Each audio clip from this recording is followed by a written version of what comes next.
Mutual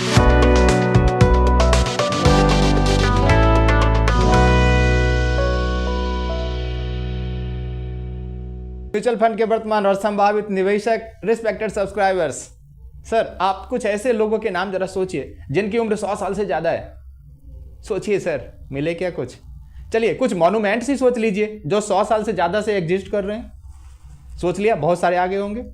ऐसा ही कुछ ऐसी कंपनियों के बारे में आज मैं बताने वाला हूं जो 100 साल से ज्यादा से एग्जिस्ट कर रहे हैं भारत में, और वो लगातार अच्छे सारे इकोनॉमिक साइकिल को उन्होंने देखा, अप टर्न देखा, डाउन टर्न देखा, 2008 का सब प्राइम क्राइसिस देखा, सब कुछ के बावजूद अच्छा रिटर्न बना के दिया।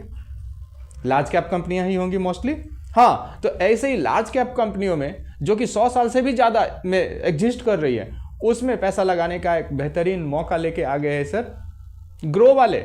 जी, ग्रो वाले एक निफ्टी है जिसको कि निफ्टी 200 इंडेक्स बोलते हैं। तो 200 इंडेक्स को फॉलो करके एक फंड लेके आ गए सर, ETF में भी आ गया है और FOF में भी आ गया है। क्या कुछ है सर लार्ज कैप में, इसकी कहानी मैं आपको बताऊंगा। एजुकेशन पर्पज से देखिए सर सबसे पहले तो, फिर विचार करिएगा कि क्या पोर्टफोलियो में ऐड करना है या नहीं करना है। सब्सक्राइब कर लीजिए सर, थोड़ा बेल आइकन को भी प्रेस कर लीजिएगा तो नोटिफिकेशंस आते रहेंगे। दिलचस्प आंकड़े आपके लिए लेके आया हूं। लार्ज कैप कंपनियों में अब भी क्यों जबरदस्त मौका, भारत के लार्ज कैप कंपनियों में क्यों जबरदस्त मौका है, बताऊं क्या सर? सबसे बड़ी बात बताता हूं आपको कि लार्ज कैप कंपनियां however not with standing, Bharat की लार्ज कैप कंपनियों ने जबरदस्त परफॉर्मेंस किया है, जबरदस्त ग्रोथ किया है, बट ग्लोबली अगर हम देखते हैं तो अभी भी हमारी जो कि स्तंभ कही जाती है, बैकबोन ऑफ इंडियन इकोनॉमी कही जाती है, वो सारी की सारी कंपनियां अभी भी ग्लोबल काउंटर पार्ट से काफी पीछे हैं। दूर क्यों जाना, बगल के चाइना से ही कंपैरिजन करके 2-3 लार्ज कंपनियों का, लार्ज कैप कंपनियों का आंकड़ा आपको दिखा देता हूं। 2014 मिंट में एक आर्टिकल प्रकाशित हुआ था, ब्लूमबर्ग के हवाले से 3 कंपैरिजन दिखाए गए थे, वो मैं दिखाता हूं और आज क्या सीन है वो भी दिखा देता हूं। बड़े ध्यान से देखिएगा। सबसे पहले सर आंकड़ों के आईने में देख लेते हैं कंपनीज। ये लार्ज कैप कंपनी है और 10 सितंबर 2014 के आंकड़े दिखाते हैं। 2014 में Tata consultancy service large cap company है और इस टाटा कंसल्टेंसी सर्विस का मार्केट कैपिटलाइजेशन देखिए सर कितना है। मार्केट कैपिटलाइजेशन अगर आप देखेंगे टाटा कंसल्टेंसी सर्विसेज का तो $84.7 बिलियन का है 2014 में। इसका काउंटर पार्ट अगर देखेंगे तो चाइना मोबाइल चाइना का लार्ज कैप स्टॉक है और उस समय इसका 266.24, कहा हमारा टाटा कंसल्टेंसी मात्र $84 बिलियन और इसका 266, लगभग 2.5 गुना ज्यादा मार्केट कैप था इसका। दूसरा 2014 के आंकड़े में आपको दिखा रहा हूं। आज 2025 में क्या हाल है, चाइना मोबाइल का क्या हाल है और टाटा कंसल्टेंसी सर्विसेज का मार्केट कैपिटलाइजेशन कितने का है, आइए देखते हैं। ये देखो 2025 में आज टाटा कंसल्टेंसी सर्विसेज का, अभी आप गूगल करेंगे तो आप ये देखेंगे टाटा कंसल्टेंसी सर्विसेज का मार्केट कैपिटलाइजेशन 163.93 $163.93 बिलियन का है, अर्थात लगभग 2x का इजाफा है। जबकि चाइना मोबाइल में ड्रॉडाउन है और ये 213 है, अर्थात चाइना मोबाइल ड्रॉडाउन के बाद भी और टाटा कंसल्टेंसी के लगातार बढ़त के बावजूद भी 213 की अपेक्षा मात्र 163 आखिर अभी भी लंबा गैप बचा हुआ है। अर्थात keep it up Tata consultancy services, आप आगे बढ़ रहे हैं, बढ़ते रहिए। अर्थात टेक अवे क्या है, टेक अवे ये है कि लार्ज कैप कंपनियां में बहुत बड़ा रनवे है अभी और फ्लाइट टेक ऑफ करने के लिए, ये मैं आपको कहना चाहता हूं, है कि नहीं? तो लार्ज कैप कंपनियां आपको डिविडेंड भी अच्छा बना के देगी, साथ ही कैपिटल एप्रिसिएशन भी देगी। खाली एक आंकड़े से नहीं, दूसरा आंकड़ा एक और दिखाता हूं। ONGC भारतवर्ष की, यह 2014 में ब्लूमबर्ग के हवाले से छपी रिपोर्ट 10 सितंबर को यह आंकड़े प्रकाशित हुए थे। $63.18 बिलियन का, कितना? $63.18 बिलियन का इसका मार्केट कैपिटलाइजेशन था। पेट्रो चाइना काउंटर पार्ट इसका ये देखें, पेट्रो चाइना इसका $244.66 बिलियन, ONGC 63.18 और पेट्रो चाइना 244.66, लगभग 4 गुना गैप है मार्केट कैपिटलाइजेशन में। खैर अब 2025 में क्या सीन है ये देखें। ओएनजीसी का 36.81 मार्केट कैपिटलाइजेशन है, गिरावट है। पेट्रो चाइना में भी गिरावट है, लेकिन इसमें गिरावट के बावजूद यह आज भी 208.53 इसका मार्केट कैपिटलाइजेशन है। ओएनजीसी भारतवर्ष का, पेट्रो चाइना चीन की company.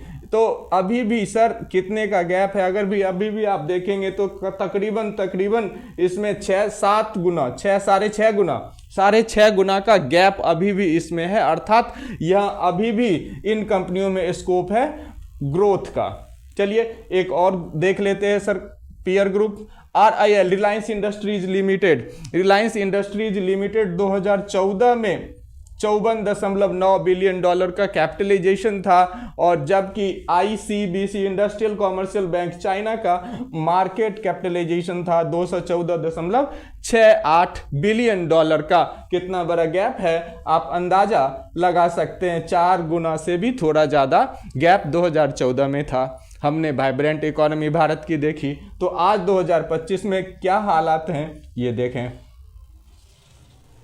$192.55 billion Reliance industries limited ने ग्रोथ करी है, तरक्की करी है, लोगों को पैसा बना के दिया है, और साथ ही इसने 310.22 ICBC चाइना ने भारत का रिलायंस इंडस्ट्रीज का आज के डेट में मार्केट कैपिटलाइजेशन 192.55, जबकि चाइना के ICBC का कितना 310.22 बिलियन का यहाँ भी स्कोप है। तो मैंने आपको TCS का कंपेयर किया चाइना मोबाइल से, ONGC कंपेयर किया पेट्रो चाइना से, RIL को कंपेयर किया ICBC चाइना से, और हर जगह देख रहे हैं कि however notwithstanding we grown very fastly, we grown very well and very well deserving growth we do have, but we should confess that we have to go a very long way to achieve first rank Indian economy, और इसमें vital role play करेंगे large cap कंपनियां। अर्थात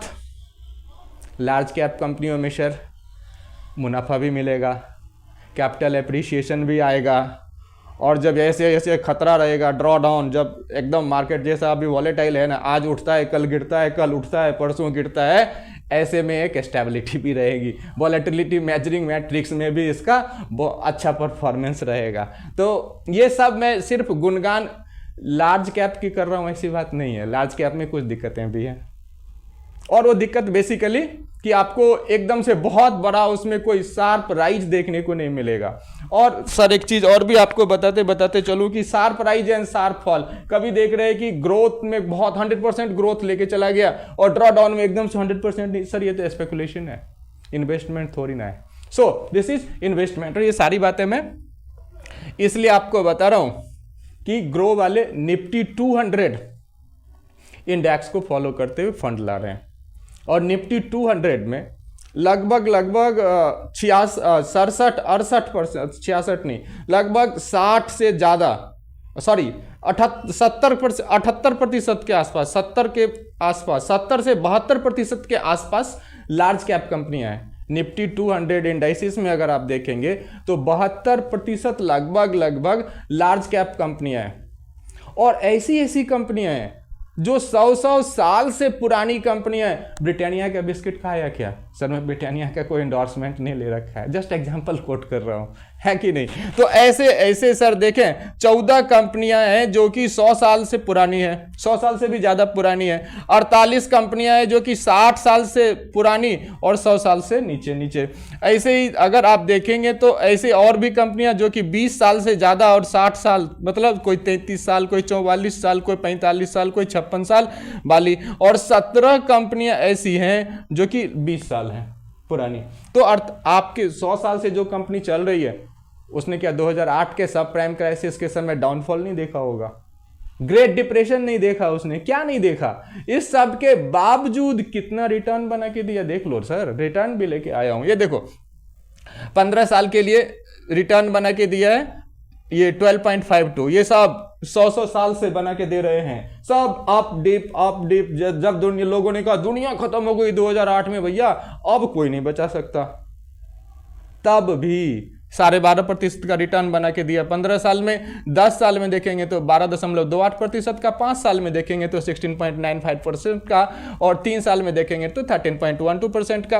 और 2 और indices हैं sir जिसमें large cap का अच्छा खासा एक्सपोजर रहता है। एक निफ्टी 50 है, तो निफ्टी 50 का 12.26% रहता है और निफ्टी 100 का 12.57% का रिटर्न पिछले 15 साल में रहा है। कुल मिला के मैं देखो सर एब्स्ट्रैक्ट बताने की कोशिश करूंगा तो ये लगभग निफ्टी 50 और निफ्टी 100 का रिटर्न थोड़ा बहुत का मार्जिन है। मतलब मैं ये नहीं कह सकता हूं कि आउट परफॉर्म कर रहा है, बड़ा गैप है, नहीं, जो है सो है। सिर्फ यहां पे निफ्टी 50 का यूनिवर्स छोटा होगा, निफ्टी 100 का यूनिवर्स छोटा होगा, और इसलिए स्टैंडर्ड डेविएशन वगैरह के एंगल पे निफ्टी 200 आउटबीट करता नजर आएगा। प्लस निफ्टी 200 में बेसिकली क्या कर दिया गया है, वो 18% वाला होता है ना, जैसे कि किसी आपने पेट्रोल पंप पे जाओ तो कभी बोलते हैं कि सर जी ये आपका फ्यूल है और इस फ्यूल में थोड़ा सा ये वाला केमिकल डाल दो तो आपका माइलेज बढ़ जाएगा। पेट्रोल पंप पे कभी कभी आपको बोलते हैं सर ये देखिए ये अगर फ्यूल में अगर ये केमिकल डालेंगे तो अभी आपका माइलेज बढ़ जाएगा। तो इसके ग्रोथ का माइलेज बढ़ाने के लिए सर बेसिकली इन्होंने मिड कैप 18% मिड कैप का एक्सपोजर रख लिया है। बस इसी वजह से ये खास हो जाता है ग्रो वालों का ये फंड जो कि अभी लेके आए हैं, और अभी 21 फरवरी तक ये चलेगा। 21 फरवरी तक NFO आएगा आपके लिए। अगर आपके पास डीमैट अकाउंट है, थोड़ा ज़्यादा आपको नॉलेज भी है, रियल टाइम प्राइसिंग से पैसा कमाना चाहते हैं तो ETF के थ्रू जाइए, नहीं तो FOF के थ्रू जाइए और सिंपल SIP लगाइए। बाकी आपका पैसा आपकी मर्जी।